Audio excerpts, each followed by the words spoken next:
I said it, you were like, that's it. And I was like, no, it can't be that. That's so painful. Like, how could I do that? We get to transform our life. I mean, I had to do that. That's how I created this work for me. Wow, the transformations at the end of the program were just absolutely incredible. Part of it was the conversation with Callie, but you know that gut feeling that you have right now? I knew that she knew, and she knew that I knew.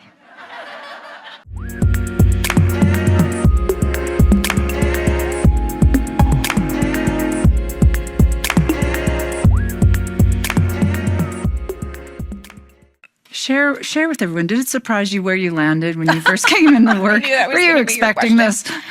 As far as landing on my body of work? Yeah. I actually just told this story with Kim Alexander the other day. Yeah. I remember we were, we met as a group and we were going to talk through what we thought our body of work was. And, my work is about, I've been in corporate leadership for a long time, and I just thought the natural progression would be this career kind of work. And you looked at me and you're like, no, career is not your thing.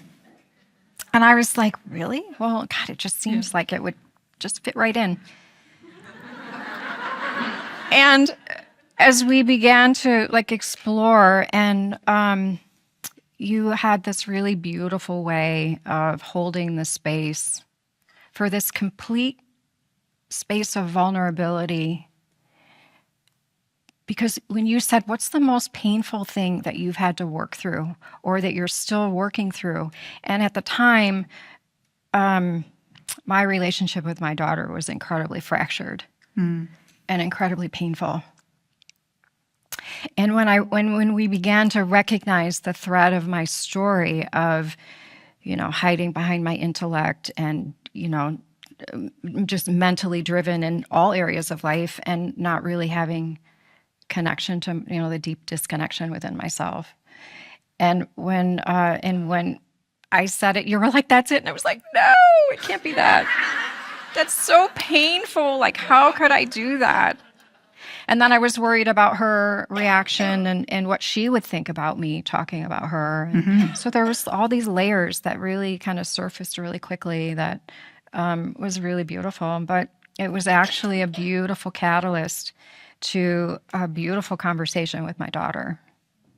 Yeah. I love that you say that, because it really is, again, just like our story is so deeply healing, our body of work, we're our first client, right? We get to transform our life. I mean, I had to do that. That's how I created this work for me. Right. And so then I remember when you told me, you talked to Jenna, and she was so open to it. Yeah. She just got real quiet. And well, actually, I started to tell her about it. Well, two things happened. Can I tell a couple of little stories? Definitely. So two things happened. It was the first time I was really honest with her. I wanted her to come to the monologues last year, and she didn't come. And for me to tell her that I don't feel like she shows up for me and all that was really a kind of a turning point a little bit for us as well. Not the whole turning point, but you know where I'm going, don't you? So we're in the green room. So she's like, Mom, I'm not going to come because whatever. But if I watch you on the live stream, will that be okay? And I was okay with that. But she totally blew me away. She called me 5 minutes before I went on stage to wish me luck. And then, so I'm all done in my makeup, and I'm leaning over, and I'm in the green room, and Callie's like, what are you doing? And I said, well, I'm going to cry, and I don't want my tears to flow here, so I wanted them to hit the floor. And she's like, does that work? And then I'm leaning over, and she's like, holy shit, that works. Do you remember that? So then she called me immediately after, and I was standing with Callie, and we both just cried as I answered the phone, and she congratulated me. Yeah. But then we had a further conversation, and I said, look, I've developed this body of work, and I showed her my research landing page, and I was just going to text it to her and let her read it on her own. And she grabbed my phone out of my hand, and she's listening, but she's reading, and she's listening, and she's reading, and she she got real quiet, and I just said, Jenna, this would mean that I would be talking about our relationship. And with tears in her eyes, she looked at me and she said, "Go for it, Mom." Wow. Wow. Yeah. Those landing pages as well are just you Yeah. and your heart, right? And we just so beautifully craft that from you, from your story, from knowing you. But what's so beautiful about it all for me when I think about it, and you said it really well actually, Kim, is that we think it's what we want. That's the old model, right? What color is your parachute if you're older like me, remember? Yeah. It's like, find what you love. Well, no. We're going to the crux of the struggle. And actually, it will become what you love. It will become what you love. What are you laughing at? Sorry, not sorry. Yeah, it really is, though. It's our struggle. It's our deepest pain. Yeah. And that is the beautiful diamond that comes out of it. And Kimberly, you've made such an incredible body of work. You guys, again, market, huge market. I have been through that experience with my adult children. I'm sure many of you have too. Disconnection. I've been the quintessential loving, conscious mom that wants to give everything, and a CEO that works really freaking hard. Okay? Kind of came up from the street. How do you think I got here? It was hard work. So I know how important this is. Critical. Can you see how these bodies of work are so practical? Yes. We call them like bodhisattva pieces of work because they're here to do something meaningful. They're not all in the clouds. They're very specific. And that is what draws people to them. Yeah. But can you share more about that, about your own program and what you take women through and the responses to it? Oh, my word. Wow, the transformations at the end of the program were just absolutely incredible. One woman hadn't seen, she has 2 daughters, and one had only been to her home probably 5 times in 20 years. And you heard that right, 5 times in 20 years. And I encouraged her to tell her children that she was doing this program because she wanted a better relationship with them. Wow. And sure enough, they got curious and they had more conversations. Well, what are you talking about? And what are you doing? And what does this mean for you? So it opened the door for some conversations that I know they never would have had unless she was in the program. But now her children and her grandchildren now come to her house at least once a week. Amazing. And the grandchildren are like, "Oh my God, we never thought we were going to see you." So the grandchildren relationship is actually restored as well. Wow. Well, would you pay money for that? Oh, yeah. Yeah. So this is like tangible transformation. Mm-hmm.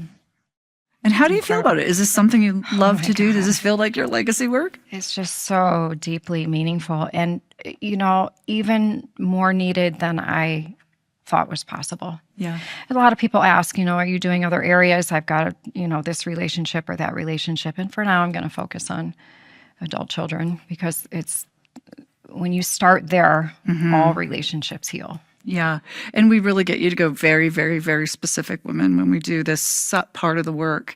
And we're going to, Kim's going out to the market and we're just going to hone the message. And it's like, nobody's doing this. Who's doing it? It's just so specific and beautiful and transformational. Yeah. When I tell people, they say, "Well, what do you do?" And I said, I've just launched this group program where I help, women, leaders, and professionals repair their relationships with their adult children. And they just kind of look at me like, "What? Tell me more." Right. That's amazing. Yeah. So needed, and Kim could have gone down the executive route, right? Executive coaching, whatever. And that's, but what's our legacy gift? Yeah. And where did you find it? Right in the center? Right in my story. And, again, for those of you in business mastery, it's like at first you can't see it, but the thread is there Yeah. in my critical shifts, in all the things that we transform. It's all there. It really is. Right. So we're back to our story. We're back to her personal authority, her vulnerable leadership. Yes, that comes from her story. Her deep presence she cultivated because of it. Really well-crafted stage presence, which isn't stage presence. She's having a relationship with you, whether you're on a Zoom call or not. She was on stage last year. How powerful was she here? How personal, right? Like, really, Kim, you really felt like you were relating. She was relating to you, yes? It was a relationship she's having. And from that chrysalis comes your beautiful pillars for your body of work. And every time you have your workshop, it's the center. And by the way, what happens in the workshops when we share our story? Oh my gosh. They're surprised, but yet it's actually, I call it the can opener. It's like actually what really opens them to, you talked a little bit about the shared universality, but then there's also the learning that comes from the contrast of, everybody has it a little bit different. And when they see that there's multiple sides, they're like, oh yeah, I have that too. Or, oh, I didn't really realize that could be fixed. I thought that's just how it is. Well, and as soon as, so we've seen hundreds of workshops, right? We craft them, support you in them. We go to your workshops. And it's like, it's what wakes people up somatically. And if there's any at all, people looking down, doing any work or kind of like on the right, they'll be like this whole body. They come up and lean forward. And they trust this woman. There's a truth. And it opens us up to be available to learn. That resistance and the left brain doesn't want change. And the left brain's already saying why she's going to leave in 5 minutes. Right? I only came here to check this out. And she cannot leave because she's heard the truth from someone speaking the truth, who lovingly is offering her a way. And it's powerfully compelling, and so important and so needed. Yes. So important. Let's take 2 questions. I can't really see. Yes, I can now. Pina. Hi. When are we having lunch? I'll be in Michigan in November and in February. Yeah. My question is, so you go from the monologues to where you are now, thinking you're going to do something in your career path. What was it the conversation with Callie? What was it that made you go, oh, wait, I'm going to take this turn? Because I'm here today thinking, yeah, this is probably what I'm going to do. But now, like, there's something happening in my core going, uh-oh. Yeah. Oh my God, Pina, that's such a great question because it was, part of it was the conversation with Callie, but that gut feeling that you have right now. I knew that she knew, and she knew that I knew. And as she was just really lovingly calling me forward, and the tears came, we all cried, everyone in the container in our group, when we landed on it. And I knew there was no turning back. I could play it safe, and I could do the business corporate stuff. I could do, believe me, I could do it in spades, but it wouldn't be fulfilling. It wouldn't truly be something that I believed was meaningful. Restoring the relationship with my daughter in the way that it has been restored, it really is priceless. It really is. Yeah, and we're here for the legacy piece, yes? Yeah. We're not here just to make a course and make money. We're here to bring that longing and that yearning forward. We're here to give our dharmic gift, right? Yeah. We're here to give our... And so, we, just like our story, we don't want to settle on the easy route around. And we really stand by you to find that exact thread for your body of work. And we probably know it. Callie knows it, And it takes a little bit and not a little bit. Yeah, amazing. Who else? One more? Oh, right here. Kat? Yes. Okay. Thank you for sharing that. That was lovely. Thank you. Was the relationship with your daughter fully restored, or what stage was that before you started actually doing this? Because, I see a lot of people who are coaching and everything, but they're Yeah. still resolving Yeah. themselves. So just wondering what stage were you at? I moved to New York City to be closer to my daughter. And when I got there, the anger and the rejection was just so incredibly painful. I literally laid in a fetal position for at least 15 minutes a day because I saw her more when I lived out of state, and it was clearly she did not. And what was really bubbling to the surface was all of those times where she felt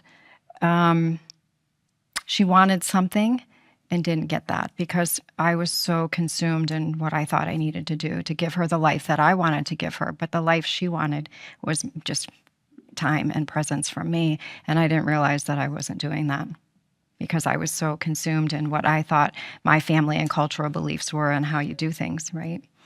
So, it was bad. It was really bad. And inside of our work here, we are our first client. But we're not some fake ass coaching unit that just throws you out there and you don't know what you're doing, a bunch of amateurs. We understand that we're evolving and we're solving our problem through the process we're going through, a few steps in front of our beautiful people, right? So it is very much just like the stories you heard, a lot of that was processed, yes, during our time together. We could give you examples in the stories you heard. They weren't stories from the past. A lot of that was processed because of our work together, if that makes sense. So it's just how far along was your healing with your daughter before you felt you could start sharing that and helping others do it? So that's is that a question for Well, Callie just said it, we're not fully healed. We're just ahead.